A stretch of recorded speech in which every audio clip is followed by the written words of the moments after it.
हाय student, आपण पाहत आहोत महाराष्ट्र स्टेट बोर्डचा 12वीचा सिलेबस, त्यातला चौथा topic molecular basis of a inheritance.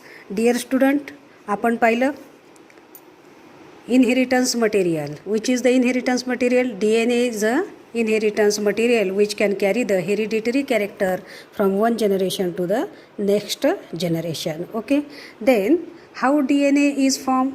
The DNA is formed with the help of a polynucleotide chain. We know that the DNA is produced from a polynucleotide chain. Okay, this polynucleotide chain is consist a pentose sugar, okay, and phosphate group and any one nitrogen base. Okay, nitrogen base is of 4 type: adenine, guanine, thymine and cytosine. You know that the nucleotide, many nucleotide join together and form a polynucleotide chain.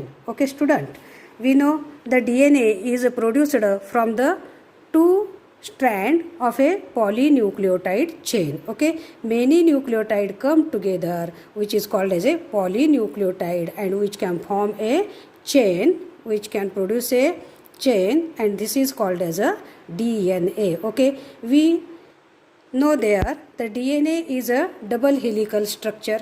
Okay, the DNA is a double helical structure. This is a one strand and this one is a another strand. DNA consists of two strands. One strand is from 5' to 3' and other strand is from a 3' to a 5'.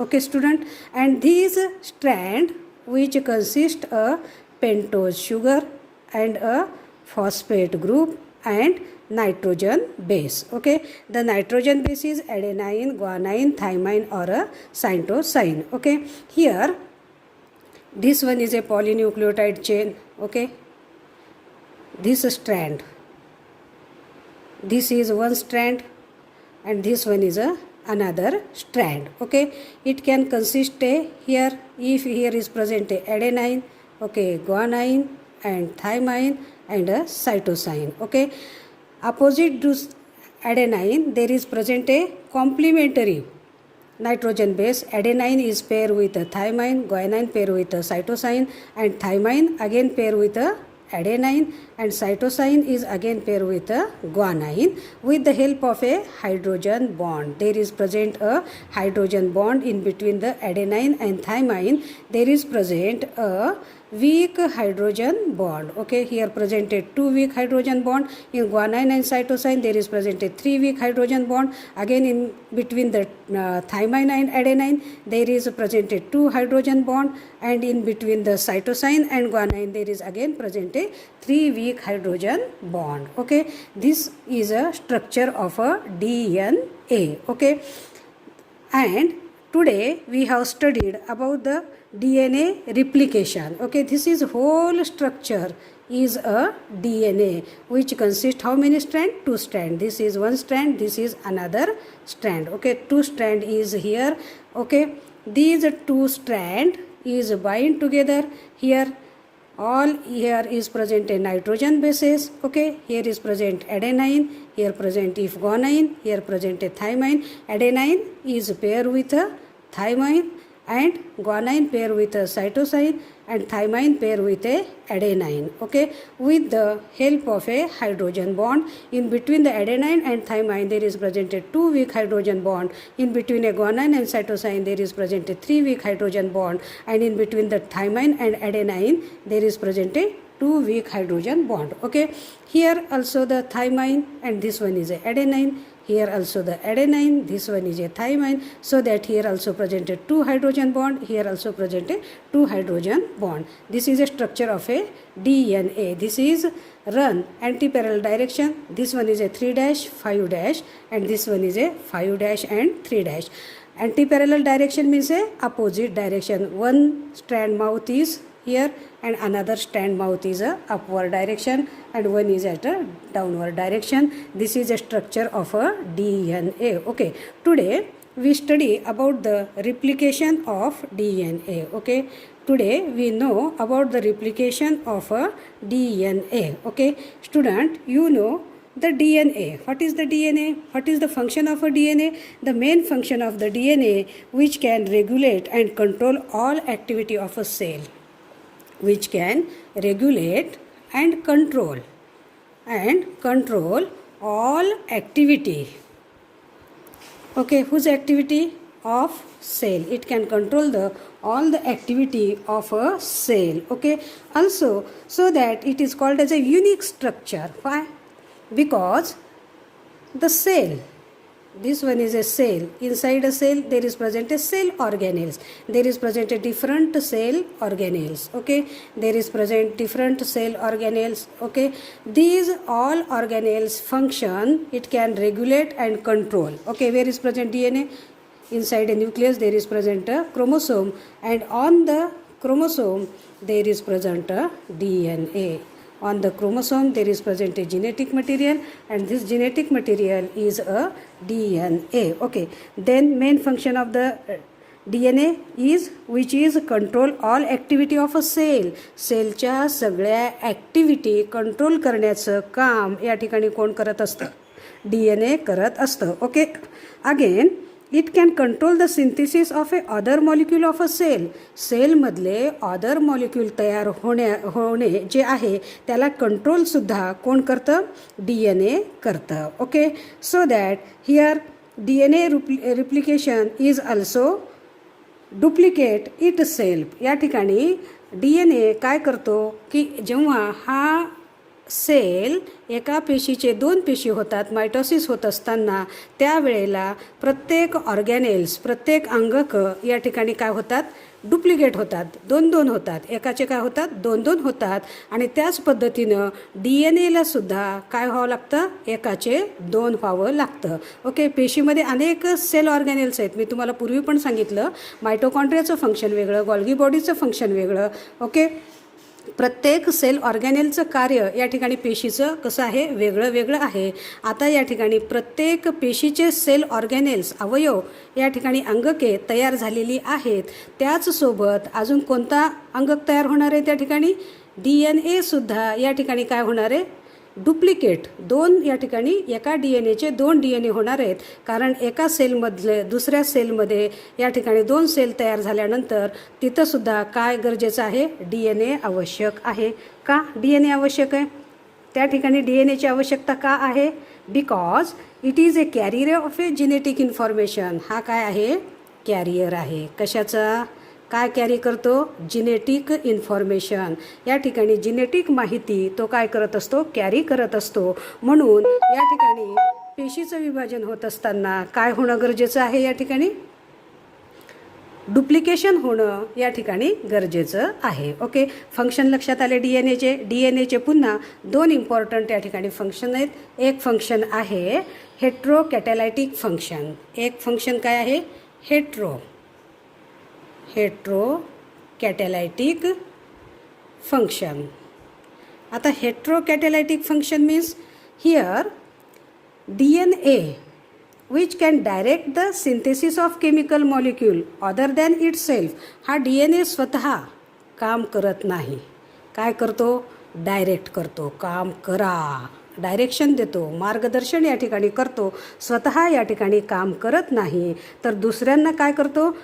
या ठिकाणी वेगवेगळे chemical molecule तयार होण्यासाठी काय करतो? तो direction या ठिकाणी देतो. त्याला काय म्हणायचं? Heterocatalytic function. Okay, DNA direct the synthesis of chemical molecule other than itself.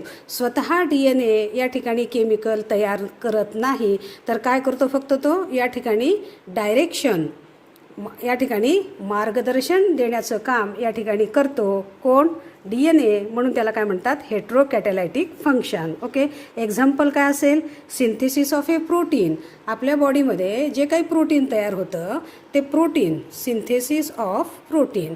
आता या ठिकाणी प्रोटीन निर्माण करायला DNA स्वतः भाग घेत नाही, तर काय करतो, दुसऱ्यांना मार्गदर्शन करतो की तुम्ही प्रोटीन कसं तयार करायचं आहे. ओके, हा एक्झाम्पल कशाचं आहे, हेट्रोकॅटॅलायटिक फंक्शनचं. ओके, आता दुसरा फंक्शन DNAचं आहे ऑटो कॅटॅलायटिक. ऑटो मीन्स स्वतः. दुसरं फंक्शन काय आहे, ऑटो कॅटॅलायटिक. नीट लक्ष द्या, ऑटो कॅटॅलायटिक फंक्शन इझी आहे सगळं. पहिल्यांदा DNAचं स्ट्रक्चर जर लक्षात असेल तर हे सगळं इझी जाईल.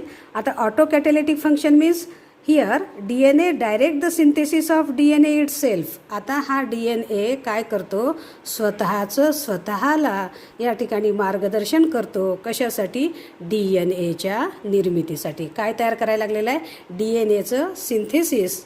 कशाची निर्मिती, या ठिकाणी DNAचं डुप्लिकेशन होत चाललेलं आहे, DNAचं या ठिकाणी रिप्लिकेशन होत चाललेलं आहे. स्वतःसारखाच नवीन DNA तयार करण्यासाठी या ठिकाणी तो मार्गदर्शन करतो आणि नवीन DNA तयार करतो. आणि ह्या कार्याला काय म्हणतात, ऑटो कॅटॅलायटिक फंक्शन.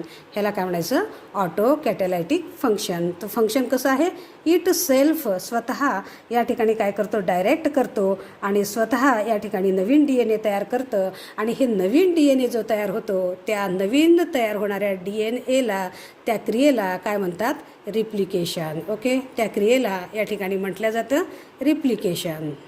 ओके, कशाचं replication, replication of a DNA. आता आपण बघणार आहोत DNA कसा या ठिकाणी तयार होतो. ओके, आता पाहूया in eukaryotic organism. Eu means well developed nucleus, म्हणजे आपण कसे आहोत, यूकॅरियोटिक ऑर्गॅनिझम आहेत. ओके, मग आपल्यामध्ये यूकॅरियोटिक ऑर्गॅनिझममध्ये रिप्लिकेशन कधी होतं, सेल सायकल होत असताना, म्हणजे मायटोसिसची क्रिया होत असताना फक्त एकाच वेळेला या ठिकाणी काय होतं आहे, DNAचं डुप्लिकेशन होतं आहे. ओके, कोणत्या फेजला, यस फेजला. कोणाच्या, इंटरफेजच्या. सेल सायकलमध्ये 4 फेज आहेत, प्रोफेज, मेटाफेज, ॲनाफेज आणि टिलोफेज.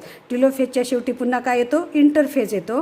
त्या पिरियडमध्ये एकाच वेळेला DNAचं काय होत असतं, रिप्लिकेशन होतं आहे. कोणामध्ये बाळांनो, in case of the eukaryotic organism or in case of a eukaryotic cell. Okay, the DNA replication is semi conservative.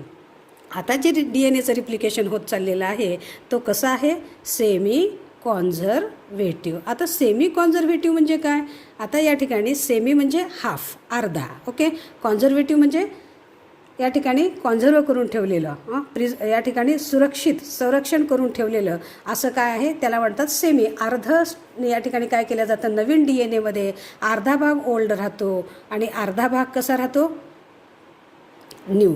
नवीन अर्धा भाग राहतो आणि अर्धा भाग कसा आहे, ओल्ड आहे. आणि अशा प्रकारचं जे DNA आता नवीन तयार होणार आहे. आता आपण बघणार आहोत, तुम्ही म्हणताल अर्धा नवीन कसा आणि अर्धा जुना कसा, तर आता आपण बघणार आहोत की ओल्ड आणि या ठिकाणी नवीन 2 स्ट्रँड तयार होऊन नवीन DNA कसा तयार होतो. तो नवीन जो DNA आहे तो कसा आहे, त्याचा एक स्ट्रँड, आपण बघतो DNAचे किती स्ट्रँड आहेत, 2. ओके, तर एक स्ट्रँड त्याचा कसा राहतो, ओल्ड राहतो आणि एक स्ट्रँड कसा बनतो, न्यू स्ट्रँड बनतो. आपण डिटेलमध्ये या ठिकाणी बघणारच आहोत या ठिकाणी. ओके, आणि अशा पद्धतीनं जो DNA तयार होतो त्याला म्हणतात सेमी कॉन्झर्वेटिव्ह. आता हा सेमी कॉन्झर्वेटिव्ह कोणी प्रपोज केलं, वॅटसन अँड क्रिक या शास्त्रज्ञांनी या ठिकाणी प्रपोज या ठिकाणी केलेलं आहे. काय, DNAचं रिप्लिकेशन होतं आहे. नवीन होणारा जो DNA तयार होणारा आहे तो कसा होतो, सेमी कॉन्झर्वेटिव्ह या ठिकाणी तयार होतो. चला तर मग आता आपण प्रोसेस बघूया. DNAचं रिप्लिकेशन होण्यासाठी पहिल्यांदा काय करावं लागतं. पहिली प्रोसेस आहे ॲक्टिव्हेशन ऑफ ए न्यूक्लिओटाइड. पहिली प्रोसेस काय आहे, activation. Activation of nucleotide. Nucleotide किती प्रकारचे आहेत, 4. कोणकोणते, न्यूक्लिओटाइड किती प्रकारचे आहेत, 4. कोणकोणते, या ठिकाणी ॲडेनाईन, ग्वानाईन, थायमाईन आणि सायटोसाईन. ओके, मग आता ॲडेनाईन काय करतो, which can take a energy from the ATP. आता ॲक्टिव्हेशन व्हायला म्हणजे त्याला काय द्यावं लागेल, ह्या न्यूक्लिओटाइडला एनर्जी. ओके, त्याला काय द्यावं लागणार आहे, एनर्जी. आपल्या शरीरामध्ये एनर्जी कशात साठवून ठेवल्या जाते, ATPद्वारे. आता मग ऊर्जा येणार आहे तर त्याला काय करावं लागेल, ATP घ्यावं लागेल. म्हणजे भूक लागल्यानंतर एनर्जी येण्यासाठी आपण जेवण करतो त्या पद्धतीनं आता ह्या न्यूक्लिओटाईडला ॲक्टिव्हेट होण्यासाठी, कामाला लावण्यासाठी पहिल्यांदा काय करावं लागेल, त्याला ATP या ठिकाणी द्यावं लागेल. ओके, जेव्हा त्याला आपण ATP देऊ तर या ठिकाणी DAMP, ओके, ॲडेनाईन मोनोफॉस्फेट. ओके, आता हा ॲडेनाईन मोनोफॉस्फेट जो आहे त्याला जर ATP दिलं तर त्याला ATP जर आपण या ठिकाणी दिलं तर त्याचं काय तयार होईल, या ठिकाणी DATP, ॲडेनाईन ट्रायफॉस्फेट या ठिकाणी होईल. आता दुसरा न्यूक्लिओटाईड कोणता आहे बाळांनो या ठिकाणी, दुसरा कोणता आहे, ग्वानाईन मोनोफॉस्फेट. आता ह्याला जर ATP दिलं तर ह्याचं रूपांतर कशात होईल, या ठिकाणी ग्वानाईन ट्रायफॉस्फेट. लक्षात यायलं आहे, त्यानं काय घेतला, ऊर्जा घेतला, ATP घेतला आणि ॲक्टिवेट झाला. आता तो काम करायला तयार आहे, काय, रिप्लिकेशन करायला तयार आहे. रिप्लिकेशन करण्यासाठी या ठिकाणी आपण काय केलेलं आहे, न्यूक्लिओटाईडला ॲक्टिवेट करायला लागलोत. काय द्यायला लागलोत, त्याला ऊर्जा द्यायला लागलोत. कोणाची ऊर्जा द्यायला लागलोत आपण या ठिकाणी, ATPकडून ऊर्जा त्याला या ठिकाणी द्यायला लागलेलो आहेत. ग्वानाईन मोनोफॉस्फेटचं रूपांतर कशात झालं, ग्वानाईन ट्रायफॉस्फेट. ओके, आता तिसरा न्यूक्लिओटाईड कोणता आहे, सायटोसाईन. मग तिसरा कोणता आहे, CMP, सायटोसाईन मोनोफॉस्फेट. आता त्याला ॲक्टिवेट करण्यासाठी आपण काय देणार आहेत, ऊर्जा. कोणती ऊर्जा दिली, ATP दिली. मग त्याचं काय तयार होईल, या ठिकाणी DCTP, ट्राय, टीमध्ये रूपांतर होईल. Mचं रूपांतर कशात होईल, या ठिकाणी टीमध्ये. कारण काय घेतलेलं आहे, त्यानं ऊर्जा या ठिकाणी घेतलेलं आहे. आणि शेवटी काय राहिलं, आता ग्वानाईन या ठिकाणी राहिलेलं आहे. ग्वानाईन ऊर्जा घेतो, ग्वानाईन घेतला, सायटोसाईन घेतला, ॲडेनाईन घेतला, आता राहिला थायमाईन. आता TMP, थायमाईन मोनोफॉस्फेट, ATP घेतो आणि त्याचं रूपांतर कशात होतं आहे बाळांनो, या ठिकाणी थायमाईन ट्रायफॉस्फेटमध्ये या ठिकाणी त्याचं रूपांतर झालं. पहिली क्रिया काय झालं, न्यूक्लिओटाईडला काय केले आपण, ॲक्टिवेट. न्यूक्लिओटाईडपासूनच काय तयार होतो, DNA कशापासून तयार झालेला आहे, पॉली काय आहेत, न्यूक्लिओटाईड. आता पहिल्यांदा आपण न्यूक्लिओटाईडला काय दिलं, ऊर्जा दिली, ॲक्टिवेट केलं. त्याला ऊर्जा दिली कशापासून, ATP त्याला दिलं आणि या ठिकाणी काय केलं, न्यूक्लिओटाईडला आपण ॲक्टिवेट केलं. तो काय झाला, आता ॲक्टिव्ह झालाच, काम करायला तो आता या ठिकाणी तयार झालेला आहे. पहिली प्रोसेस काय, activation of A nucleotide. Okay, आता नंतरचा पॉईंट असेल पॉईंट ऑफ ए ओरिजिन किंवा इनिशिएशन पॉईंट. आता काय करायचं आहे, DNAच्या जे रिप्लिकेशन करणार आहे त्याचं सुरुवात. आता हा जो DNA आहे हा कसा आहे, डबल स्ट्रँडेड आहे. तर मग आता ह्याचं रिप्लिकेशन करायचं असेल तर आपल्याला काय करावं लागेल, ह्याची ओरिजिन, सुरुवात कुठून सुरुवात करायचं. तर एक पॉईंट काय असेल, त्याचा ओरिजिन पॉईंट असेल. ओके, एक पॉईंट त्याचा ओरिजिनचा पॉईंट असेल. आता तो ओरिजिनचा पॉईंट आपण सपोज इथं कन्सिडर केला, तो काय असेल, ओरिजिन पॉईंट. ओके, आणि जिथं आपल्याला शेवट करायचा आहे, सपोज आपल्याला DNA तयार इथपर्यंतच करायचा आहे तर त्याला काय म्हणायचं, शेवट. शेवटला काय म्हणतो आपण, टर्मिनेट. हा काय, ओरिजिन, सुरुवात. कुठून DNA रिप्लिकेशन चालू करायचं आहे तो सुरुवातीचा पॉईंट, त्याला काय म्हणायचं, ओरिजिन. आणि ज्या ठिकाणी आपल्याला शेवट करायचं आहे त्याला काय म्हणायचं, टर्मिनेट. ओके, आता या ठिकाणी आपण काय करणार आहोत, हे जे DNA रिप्लिकेशन होणार आहे त्याला स्पेसिफिक पॉईंट, एक स्पेसिफिक असं पॉईंट त्या ठिकाणी निवडायचा की ज्या ठिकाणी DNAचं रिप्लिकेशन करायचं आहे ह्याला काय म्हणायचं, ओरिजिन पॉईंट. आणि ज्या ठिकाणी एंड करायचं आहे त्याला काय म्हणायचं, टर्मिनेट पॉईंट या ठिकाणी म्हणायचं आहे. Okay, but in case of a prokaryote, या ठिकाणी प्रोकॅरिओट जर असेल, प्रोकॅरिओट लक्षात घ्या, लोअर ऑर्गॅनिझममध्ये, मी यू म्हणत नाही आहे, प्रोकॅरिओटमध्ये त्या ठिकाणी काय असतं, एकच त्या ठिकाणी रिप्लिकेशनचं युनिट असतं. पण युकॅरिओटमध्ये सेव्हरल रिप्लिकॉन या ठिकाणी असतात.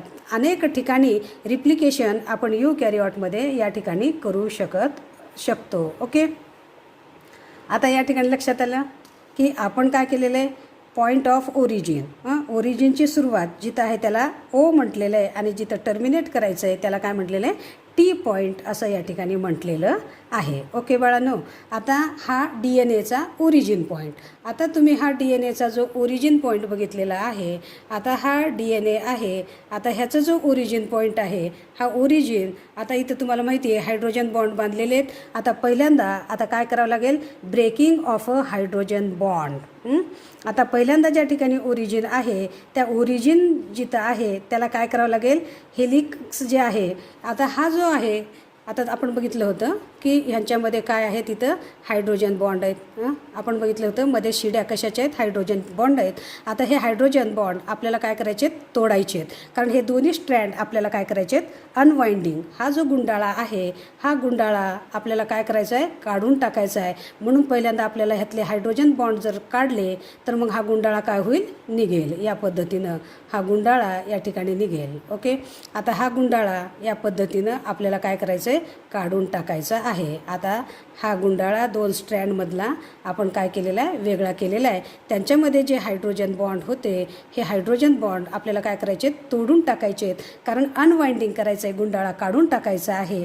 तर ओरिजिन पॉईंटपासून आपण काय केलं, हायड्रोजन बॉन्ड या ठिकाणी ब्रेकडाऊन केलं. हायड्रोजन बॉन्ड या ठिकाणी ब्रेकडाऊन करण्यासाठी त्या ठिकाणी एन्झाईम लागतो. तो एन्झाईम आहे DNA हेलिकेज.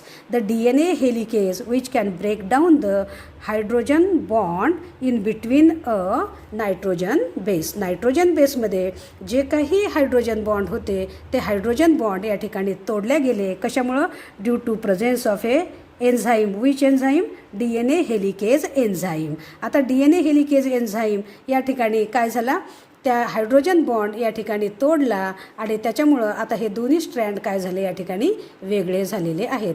आता हा स्ट्रँड DNA या पद्धतीनं होता, पण आता DNA तुम्हाला कसा दिसेल, या पद्धतीनं दिसेल. कारण त्याच्यात जे काही बॉन्ड होते, हे बॉन्ड आता आपण काय केलेले आहेत, इथे बॉन्ड त्याचे तुटलेले आहेत. ओके, या ठिकाणी त्याचे बॉन्ड, हायड्रोजन बॉन्ड आपण एन्झाईमद्वारे या ठिकाणी DNA काय करतो, या ठिकाणी एन्झाईमद्वारे जेव्हा DNAला कळतं की आपल्याला रिप्लिकेशन करायचं आहे, त्यावेळेला DNA helicase which can break down the hydrogen bond. ह्या ठिकाणी जे हायड्रोजन बॉन्ड होते, या ठिकाणी नायट्रोजन बेसमध्ये हे हायड्रोजन बॉन्ड काय झाले, या ठिकाणी तुटले.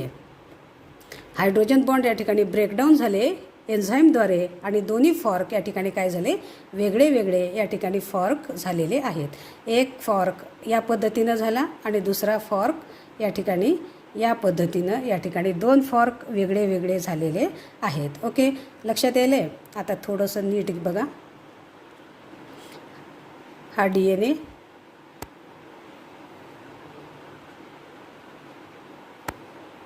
ओके,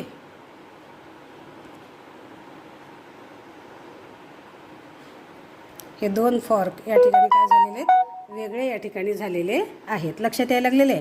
आता हे फॉर्क वेगळे होत असताना आपण पाहिलेलं आहे की या ठिकाणी ॲडेनाईन, ग्वानाईन, थायमाईन. ओके स्टुडंट, आता या ठिकाणी काय असेल, थायमाईन, सायटोसाईन, ॲडेनाईन आणि ह्याच्यामध्ये काय होते बाळांनो, या ठिकाणी बॉन्ड होते. ओके, हायड्रोजन बॉन्ड या ठिकाणी होते. आता इथले बॉन्ड काय झालेले आहेत, तुटलेले आहेत. हे हायड्रोजन बॉन्ड या ठिकाणी तुटलेले आहेत. आता आपल्याला DNA कसा दिसतो, उलटा Y. जसं काही हा Y जसा असतो त्या पद्धतीनं आपल्याला या ठिकाणी काय दिसतोय, DNAचं स्ट्रक्चर दिसतंय. ओके, एवढं लक्षात आलं. या ठिकाणी हायड्रोजन बॉन्ड तुटण्यासाठी कोणता एन्झाईम यूज केला, DNA हेलिकेज या ठिकाणी एन्झाईम यूज केला. त्याच्यामुळे हायड्रोजन बॉन्ड ब्रेकडाऊन झाले and it look like A Y shaped structure. हा कसा दिसतो आता, फॉर्क्ड Y शेप्ड स्ट्रक्चर या ठिकाणी आपल्याला दिसतोय. ओके, आता अजून एक लक्षात घ्या. This two separated strand are prevented from recoiling by SSBP, single strand binding protein. आता कोणता, SSBP. आता हा एन्झाईम काय करतो की हा पिळा पुन्हा पडू नये, हे दोघं पण वेगळे वेगळेच राहावे, याच्यासाठी अनवाइंडिंग राहावे. म्हणून आता या ठिकाणी काय होतो, सिंगल स्ट्रँड बाइंडिंग प्रोटीन काय होऊ देत नाही त्यांना, कॉइलिंग गुंडाळा या ठिकाणी होऊ देत नाही. तो रिमेन त्या ठिकाणी काय राहतो, त्याला अटॅच्ड राहतो. जोपर्यंत नवीन पॉलिन्यूक्लियोटाईड चेन तयार होत नाही तोपर्यंत तो या ठिकाणी काय होतो, अटॅच्ड राहतो. नाहीतर ह्यांचा काय होईल, या ठिकाणी कॉइलिंग होईल. The two separated strand are prevented from recoiling. पुन्हा कॉइलिंग होऊ देत नाही. कशामुळं, बाय SSBP म्हणजे काय, single strand binding protein. And this SSBP remain attached to both the separate strand. हे जे दोन सेपरेट स्ट्रँड झालेले आहेत त्याला तो या ठिकाणी अटॅचडच राहतो. कधीपर्यंत, up to the synthesis of a new nucleotide chain. जोपर्यंत नवीन पॉलिन्यूक्लियोटाईड चेन तयार होत नाही तोपर्यंत तो त्याला त्या ठिकाणी काय राहतो, या ठिकाणी अटॅचडच राहतो. ओके स्टुडंट, एवढं लक्षात आलं. आता यानंतर काय घडतं पहा, खूप इझी आहे. रिप्लिकेटिंग जो फॉर्क या ठिकाणी तयार झालेला आहे, हा जो स्ट्रक्चर आहे ह्या स्ट्रक्चरला काय म्हणतात, वाय शेप्ड रिप्लिकेटिंग स्ट्रँड. आता हा काय आहे, या ठिकाणी पूर्ण हा जो तयार झालेला आहे त्याला काय म्हणतात, रिप्लिकेटिंग फॉर्क. आता या ठिकाणी रिप्लिकेशन कुठं घडणार आहे, हा खालचा जो पोर्शन आहे ह्या खालच्या पोर्शनमध्ये या ठिकाणी घडणारे रिप्लिकेशन या ठिकाणी घडणार आहे. आता इंटरेस्टिंग भाग आता चालू झाला, synthesis of a new strand. आता बघायचं आहे आपल्याला सिंथेसिस नवीन स्ट्रँडचं कसं होतं आहे. ओके, आता आपण पहिल्यांदा बघितलं या ठिकाणी एक स्ट्रँड आहे. आता आपण स्ट्रँड छोटा घेऊया म्हणजे तुमच्या लक्षात येईल. वरचा स्ट्रँड आपण छोटा घेऊ, हा फॉर्कड स्ट्रँड मोठा घेऊ. आता या ठिकाणी जो स्ट्रँड आहे आता हा असेल 3 ओके, इकडं काय असेल 5 ओके. आता हा काय असेल 5 तर इथे एंड काय असेल त्याचा 3 ओके. आता जेव्हा DNAचं रिप्लिकेशन चालू होईल त्यावेळेला तो स्ट्रँड कुठून चालू होत असतो, 5 कडून. ओके स्टुडंट, आता ह्याचा 5 इकडं असेल तर ह्याचा 5 कुठं असेल, इकडं. लक्षात यायला. आता बघा या ठिकाणी स्ट्रँड कसा तयार होतो, ह्याचं डायरेक्शन नेहमी कसं असतं, 5 कडून 3 कडे या ठिकाणी होत असतं. आता नवीन स्ट्रँड हा या ठिकाणी सगळं न्यूक्लिओप्लाझम आहे. आता हे सगळं केंद्रकात कार्य चालू आहे. त्याच्यामध्ये काय आहेत, न्यूक्लिओप्लाझम या ठिकाणी द्रव्य आहे. आता त्या न्यूक्लिओप्लाझममध्ये स्टुडंट त्या ठिकाणी तुम्हाला त्या न्यूक्लिओप्लाझममध्ये अनेक विखुरलेले पेंटोज शुगर आहेत. ओके, फॉस्फेट ग्रुप आहे. त्याच्यामध्ये काय नायट्रोजन बेस आहेत, ॲडेनाईन असेल, इकडे ग्वानाईन असेल, इकडं थायमाईन असेल, इकडं सायटोसाईन, ॲडेनाईन, ग्वानाईन असे सगळे विखुरलेले या ठिकाणी कशामध्ये आहेत, ह्या द्रव्यामध्ये या ठिकाणी आहेत. आता हे सगळे या ठिकाणी एकत्र येतात आणि एक एक न्यूक्लियोटाईड तयार होतो. पेंटोज शुगर येतो, फॉस्फेट ग्रुप येतो आणि त्याला नायट्रोजन बेस चिटकतो आणि अशा पद्धतीनं न्यूक्लियोटाईड एकमेकाला चिटकायला लागतात आणि ते अनेक न्यूक्लियोटाईड एकत्र येऊन काय तयार होतो, पॉलिन्यूक्लियोटाईड चेन या ठिकाणी तयार होतो. ओके, मग आता पहिल्यांदा नवीन स्ट्रँड तयार होत असताना एका न्यूक्लियोटाईडला या ठिकाणी अटॅच्ड होतो RNA प्रायमर. त्याचं नाव लक्षात ठेवा, RNA प्रायमर या ठिकाणी अटॅच्ड होतो 5 आणि या ठिकाणी तो काय करायला लागतो, एक एक न्यूक्लियोटाईड या ठिकाणी अटॅच्ड करायला चालू करतो. ओके, आता कसा अटॅच्ड करतो तो, या ठिकाणी अटॅचमेंट पहा कसं अटॅच्ड करतो तो. हा एक स्ट्रँड आहे, हा एक स्ट्रँड आहे. ओके, आता या ठिकाणी काय असेल ॲडेनाईन, आता या ठिकाणी काय असेल ग्वानाईन, या ठिकाणी काय असेल थायमाईन, आता हा सायटोसाईन. ओके, आता ह्याच्या पुढे जो स्ट्रँड तयार होणार आहे स्टुडंट, हा स्ट्रँड आता हा आहे तुम्हाला सांगितलं 3 हा 5 तर आता हा सुरुवात कुठून होणार आहे, 5 कडून कुठं होणार आहे 3 कडे. ओके, मग या ठिकाणी पहिल्यांदा काय अटॅच्ड होणार आहे, इथं RNA प्रायमर, हिरवा भाग जो दिसतो RNA प्रायमर. आता तुम्ही लक्षात घ्या, ॲडेनाईनच्या समोर नेहमी कोण येत असतं, ॲडेनाईनच्या समोर नेहमी कोण असतं, थायमाईन. ओके, पहिल्यांदा कोणता येईल न्यूक्लियोटाईड, थायमाईनचा. आता दुसरा न्यूक्लियोटाईड ग्वानाईनच्या समोरचा कोणता येईल, सायटोसाईनचा. ओके, थायमाईनच्या समोर कोणता न्यूक्लियोटाईड येईल परत आता, ॲडेनाईनचा.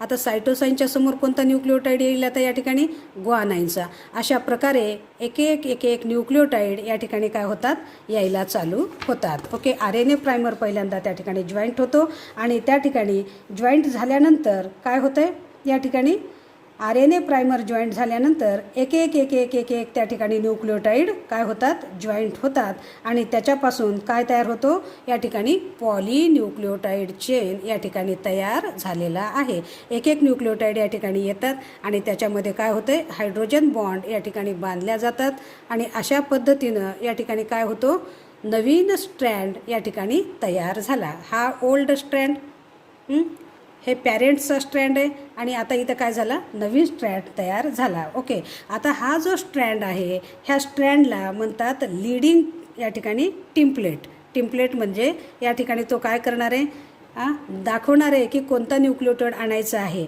म्हणून ह्याला म्हणायचं लीडिंग. हा स्ट्रँड कोणता आहे, leading. This leading strand which can form A continuous strand. आता हा काय करतो, त्याच्या समोरचा जो नवीन स्ट्रँड तयार होणार आहे हा स्ट्रँड कोणता आहे बाळांनो, न्यू, आणि हा स्ट्रँड कोणता आहे, ओल्ड. आता इकडचा कोणता आहे, हा ओल्ड आहे. आता आपल्याला अजून नवीन इकडं तयार करायचं आहे. अशा पद्धतीनं हा लीडिंग स्ट्रँड या ठिकाणी काय झाला, तयार झाला. ओके, हा लीडिंग टिम्पलेट आहे आणि त्याच्यासमोर काय तयार झाला, लीडिंग स्ट्रँड तयार झाला. अशा पद्धतीनं इकडचं एक DNA या ठिकाणी तयार झालेला आहे. इकडचा DNA तयार झाला. टोटल आपण पाहिलं या ठिकाणी एक DNAचा स्ट्रँड तयार झाला, त्याला काय म्हटलं आपण, लीडिंग स्ट्रँड. इकडचं कंटिन्यू तयार झाला, ह्याला काय म्हटलं आपण, लीडिंग स्ट्रँड. ओके, आता इकडचा जो स्ट्रँड आहे, आता हा स्ट्रँड 5' to 3' या ठिकाणी चालू होणार आहे. तर मग इथं पहिल्यांदा काय चिटकतो, या ठिकाणी RNA प्रायमर. RNA प्रायमर या ठिकाणी चिटकतो. बट आता या ठिकाणी काय आहेत, तुकडे तुकडे आहेत, तुकडे तुकडे या ठिकाणी आहेत. आता ह्याला म्हणतात लॅजिंग टिम्पलेट. हा काय आहे, लॅजिंग. आता हा काय होता, लीडिंग. इकडं कंटिन्यू तयार झालेला आहे DNA आणि इकडं कंटिन्यू तयार होत नाही, त्याला म्हणतात लॅजिंग. आता लॅजिंग स्ट्रँड या ठिकाणी जो नवीन तयार होणार आहे स्ट्रँड म्हणजे तयार होणारा, हा जो तयार होणारा आहे तो कसा आहे, लॅजिंग स्ट्रँड, कारण तो तुकड्या तुकड्यानं या ठिकाणी जुळणार आहे. ओके, तुकडे तुकडे कशाचे तुकडे, या ठिकाणी तुकडे आहेत ओकाझाकी फ्रॅगमेंट. तुकडे आहेत बाळांनो, या ठिकाणी तुकडे आहेत ओकाझाकी फ्रॅगमेंट. अनेक तुकडे या ठिकाणी आहेत. अशा पद्धतीनं या ठिकाणी प्रायमर पहिल्यांदा चिटकलं, RNA प्रायमर. आता त्या ठिकाणी काय आहेत, असे तुकडे तुकडे आहेत. हे तुकड्याला काय म्हणतो आपण, ओकाझाकी फ्रॅगमेंट. आणि हे ओकाझाकी जे फ्रॅगमेंट आहेत ते या ठिकाणी एकमेकाला चिटकवायचं काम लिगेज एन्झाईम या ठिकाणी करतो. ह्यांना एकमेकाला ओकाझाकी फ्रॅगमेंटला चिटकवायचं काम या ठिकाणी कोणता एन्झाईम करतो, लिगेज एन्झाईम या ठिकाणी करत असतो. आता ह्यांना एकमेकाला ओकाझाकी तुकडे ह्यांना या ठिकाणी जॉईंट करतो आणि त्याला मदत करतो पॉलिमरेज एन्झाईम. पॉलिमरेज म्हणजे साखळी तयार करायला मदत करतो आणि या ठिकाणी हे काय होते, तुकडे होते, ओकाझाकी फ्रॅगमेंट या ठिकाणी होते. त्याला कोणता एन्झाईम मदत करतो, लिगेज एन्झाईम, येलो कलरचा लिगेज एन्झाईम या ठिकाणी मदत करतो आणि पॉलिमरेज एन्झाईम या ठिकाणी त्याला लॉंग करतो. आणि अशा पद्धतीनं तुकड्या तुकड्यापासून या ठिकाणी नवीन स्ट्रँड तयार झाला, म्हणून ह्या स्ट्रँडला नाव आहे या ठिकाणी लॅजिंग स्ट्रँड. हा स्ट्रँड कोणता आहे, लॅजिंग. ओके, इकडं कंटिन्यू तयार झालेला आहे आणि ह्या कंटिन्यू स्ट्रँडला काय म्हणतात, लीडिंग. हा स्ट्रँड कोणता होता, लीडिंग स्ट्रँड. आणि हा स्ट्रँड कोणता आहे, लॅजिंग स्ट्रँड. हा स्ट्रँड आहे leading which produces A continuously. आणि लॅजिंग स्ट्रँड कसा तयार झाला, ओकाझाकी फ्रॅगमेंट. कोणत्या तुकड्यापासून, ओकाझाकी फ्रॅगमेंट. तुकडे तुकडे न्यूक्लिओटाईडचे या ठिकाणी तुकडे तुकडे जॉईंट झाले आणि ह्याला काय म्हणायचं, लॅजिंग स्ट्रँड. आणि अशा पद्धतीनं या ठिकाणी जो फॉर्क्ड DNA तयार झालेला होता त्या ठिकाणी काय झाला, या ठिकाणी दोन या ठिकाणी DNA या ठिकाणी तयार झाले. या पद्धतीनं 2 DNA तयार झाले. आता हा जो ग्रीन कलरचा स्ट्रँड आहे हा ओल्ड आहे, लक्षात आहे, हा सुद्धा काय ओल्ड आहे. आणि हा जो नवीन स्ट्रँड तयार झालेला आहे तो कसा आहे, न्यू. ओके, आता हा तुकड्या तुकड्यानं बनलेला आहे, ह्याला म्हणायचं लॅजिंग स्ट्रँड. आणि हा कंटिन्यू बनलेला आहे हा स्ट्रँड, ह्याला म्हणायचं लीडिंग स्ट्रँड. ओके, आता हा तयार झाला आपला नवीन DNA. हा तयार झाला नवीन DNA. आता हा जो नवीन DNA आहे हा सेमी कॉन्झर्वेटिव्ह आहे. सेमी कॉन्झर्वेटिव्ह म्हणजे काय, त्याचा एक पाय कसा आहे, ओल्ड आहे आणि एक स्ट्रँड त्याचा कसा आहे, न्यू आहे. One strand is old and other strand is a new, so that it is called as a semi conservative. म्हणून ह्याला काय म्हणतो आपण, सेमी कॉन्झर्वेटिव्ह असं या ठिकाणी म्हणतो. ओके, लीडिंग स्ट्रँड आणि लॅजिंग स्ट्रँड या ठिकाणी लक्षात आलं. लॅजिंग स्ट्रँड कशापासून तयार झालेला आहे? ओकाझाकी फ्रॅगमेंटपासून. आणि लीडिंग स्ट्रँड कशापासून तयार झालेलं आहे? कंटिन्युअस फायबरपासून या ठिकाणी तयार झालेले आहे. अशा पद्धतीनं एका DNA-पासून काय तयार होतात? 2 DNA तयार होतात. आणि ह्या पूर्ण क्रियेला काय म्हणतो आपण? Replication of a DNA. ह्या पूर्ण ह्याला आपण काय म्हणतो? DNA काय झाला? या ठिकाणी रिप्लिकेशन झाला. ओके स्टुडंट, लक्षात आलं? DNAचं रिप्लिकेशन कशा पद्धतीनं या ठिकाणी झालेलं आहे. ओके, DNA रिप्लिकेशन कोणत्या पद्धतीनं झालेलं आहे या ठिकाणी तुमच्या लक्षात आलेलं आहे. ओके, आता नीट पहा. या ठिकाणी हा DNA आहे. DNAचं हा पहा इकडचा जो स्ट्रँड आहे दिसतोय, हा लीडिंग स्ट्रँड आहे. ओके, हा स्ट्रँड कोणता आहे? लीडिंग स्ट्रँड या ठिकाणी आहे. हा स्ट्रँड लीडिंग स्ट्रँड आहे. ओके, आता या ठिकाणी पहा RNA प्रायमर या ठिकाणी जॉईंट झालेला आहे. RNA प्रायमर अटॅचड झाला आणि त्याला DNA पॉलिमरेज म्हणजे लांब करत चाललेला आहे. हा DNA पॉलिमरेज एन्झाईम या ठिकाणी अटॅच झालेला आहे. हे पहा DNA पॉलिमरेज एन्झाईम या ठिकाणी अटॅचड झालेला आहे. हा DNA पॉलिमरेज आणि हा RNA प्रायमर सुरुवात केलेला आहे.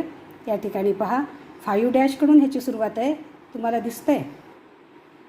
हा 5' याची सुरुवात झालेली आहे.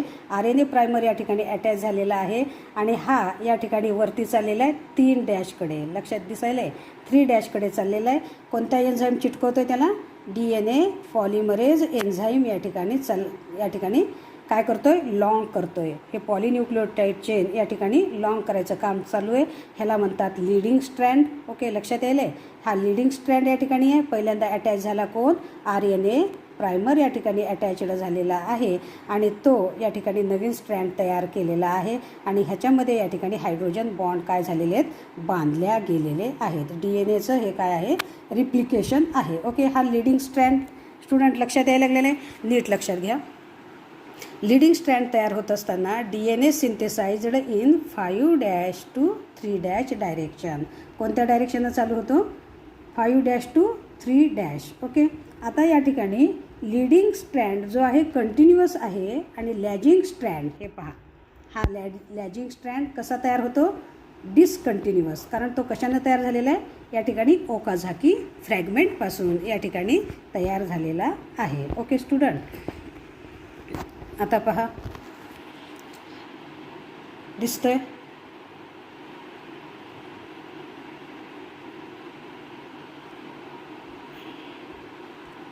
आता या ठिकाणी पहा हा लीडिंग स्ट्रँड आहे.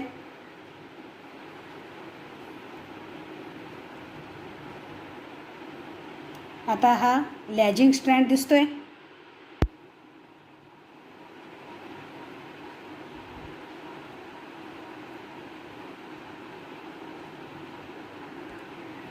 हा लॅजिंग स्ट्रँड आहे बाळांनो. आता लॅजिंग स्ट्रँडमध्ये RNA प्रायमर कुठं चिटकला आहे पहा बरं. कुठं आहे RNA प्रायमर? या ठिकाणी 5'. कुठं असतो? 5'. RNA प्रायमर या ठिकाणी अटॅच झालेला आहे. त्याला काय तुकडे कशाचे आहेत सांगितलं तुम्हाला? ओकाझाकी फ्रॅगमेंट दिसतंय? हे आहेत ओकाझाकीचे तुकडे, न्यूक्लियोटाइडचे तुकडे. त्याला कोणता एन्झाईम चिटकवतो? Ligase enzyme. तुम्हाला काय सांगितलं होतं? लिगेज एन्झाईमनं ते काय होतात? जॉईंट होतात. हे पहा 2 ओकाझाकी फ्रॅगमेंट लिगेज एन्झाईमद्वारे काय होत आहेत? ते जॉईंट होत आहेत आणि त्यांना इलॉंगेट करण्याचं काम या ठिकाणी कोण करतं आहे? DNA polymerase enzyme. हे पहा हा DNA पॉलिमरेज एन्झाईम इथं आहे. हा DNA पॉलिमरेज एन्झाईम काय करतो? चेनला लॉंग करायचं काम करतो. तुकड्यापासून बनलेला जो स्ट्रँड असतो त्या स्ट्रँडला आपण काय म्हणतो? लॅजिंग स्ट्रँड. आता हा जो स्ट्रँड आहे हा लॅजिंग स्ट्रँड आहे. आता हे ओकाझाकी फ्रॅगमेंट तुकडे या ठिकाणी आहेत. हे ओकाझाकी फ्रॅगमेंट इथं एक तुकडा आहे, इथं एक तुकडा आहे आणि ह्यांना चिटकवायचं काम कोण करायला लागलेलं आहे? लिगेज नावाच्या एन्झाईम या ठिकाणी ह्यांना चिटकवायचं काम करतोय आणि या ठिकाणी जे काही पॉलिन्यूक्लियोटाइड चेनची साखळी आहे त्यांना इलॉंगेट करण्याचं काम या ठिकाणी कोण करतं आहे? Polymerase enzyme. एन्झाईम लक्षात ठेवा, हायड्रोजन ब्रेकडाऊन करणारा एन्झाईम कोणता आहे? नंतर सुरुवात होत असतो RNA प्रायमर अटॅच्ड होतो. या ठिकाणी RNA प्रायमर अटॅच झालेला आहे, इकडं RNA प्रायमर अटॅच्ड झालेला आहे. 5' अटॅच्ड असतो बाळांनो, लक्षात ठेवा. इकडे ह्याचा 5' इथं आहे म्हणून इथून RNA प्रायमर अटॅच्ड झालेलं आहे. लीडिंग स्ट्रँड जो आहे हा स्ट्रँड कसा आहे, कंटिन्यू तयार झालेला आहे. फक्त तिथं काय ओकाझाकी फ्रॅगमेंट नाही आहेत, फक्त या ठिकाणी काय आहेत DNA पॉलिमरेज फक्त चेन काय करतो, लॉंग करतो. पण आपला लॅजिंग स्ट्रँड कसा आहे, तुकडे तुकडे ओकाझाकी फ्रॅगमेंट या ठिकाणी लिगेज एन्झाईम त्याला बाइंड करतो आणि हा नवीन स्ट्रँड या ठिकाणी तयार होतो. अशा पद्धतीनं DNAचं काय होत असते, रिप्लिकेशन होत असते. नीट फिगर पहा, DNAचं रिप्लिकेशन या ठिकाणी पहा. एन्झाईम तुम्हाला पूर्ण या ठिकाणी दिलेले आहेत आणि DNAचं सिंथेसिस नेहमी कोणत्या डायरेक्शननं होतं आहे, 5' to 3' या ठिकाणी होत असते. फिगर नीट पहा आणि त्याच्यानंतर समजून घ्या. DNAचं डुप्लिकेशन अशा पद्धतीनं या ठिकाणी काय झालेले, DNA तयार झालेला आहे. आता ह्याचा हा इकडचा स्ट्रँड कसा आहे बाळांनो, हा स्ट्रँड आहे ओल्ड आणि हा नवीन तयार झालेला हा स्ट्रँड कसा आहे, न्यू. म्हणून ह्याला काय म्हणतो आपण, सेमी कॉन्झर्वेटिव्ह. आता इकडचा हा काय आहे ओल्ड आणि इकडचा हा काय आहे न्यू. अशा पद्धतीनं जो आपला DNA आता या ठिकाणी तयार होतो, तो नवीन DNA जो तयार झालेला आहे तो DNA या ठिकाणी कसा आहे, एक स्ट्रँड त्याचा कसा आहे ओल्ड आहे आणि एक स्ट्रँड कसा आहे त्या ठिकाणी न्यू आहे. म्हणून त्याला आपण काय म्हणतो, सेमी कॉन्झर्वेटिव्ह मेथड. लक्षात आलं, semi conservative method. Semi conservative कळलं. आणि हे कोण शोध लावला होता, वॅटसन आणि क्रिकने या ठिकाणी हा रिप्लिकेशन या ठिकाणी प्रपोज केलेलं आहे. पहिली पद्धत या ठिकाणी पहिली काय केलं आपण, या ठिकाणी तिन्ही न्यूक्लिओटाईडला ॲक्टिवेट केलं. कशाद्वारे, ATP त्याला दिलं आणि काय झाला, न्यूक्लिओटाईड ॲक्टिवेट झाला. नंतर या ठिकाणी आपण काय केलं, अनवाइंडिंग केलं. कशाचं, DNAचं. कशाद्वारे, point of origin which can break down the hydrogen bond with the help of a enzyme. This enzyme is a DNA helicase enzyme and these two strands are separate from each other. Recoiling could not take place due to which protein? There is present a single strand binding protein so that uncoiling is there and forked DNA is produced. One template is leading and other is lagging. आता हा जो template आहे ह्याला leading म्हटलेलं आहे आणि इकडं तुकडे जुळणार आहेत म्हणून ह्याला टेम्पलेट कोणतं म्हणलं आहे, लॅजिंग. ह्याच्या समोर तयार होणारा जो स्ट्रँड आहे त्याला म्हणायचं लीडिंग स्ट्रँड आणि ह्याच्या समोर जो तयार होणार आहे त्याला म्हणायचं लॅजिंग स्ट्रँड. आणि अशा पद्धतीनं आपण काय केलं, या ठिकाणी सेल काय करतो, DNAचं रिप्लिकेशन या ठिकाणी करतो. Okay student.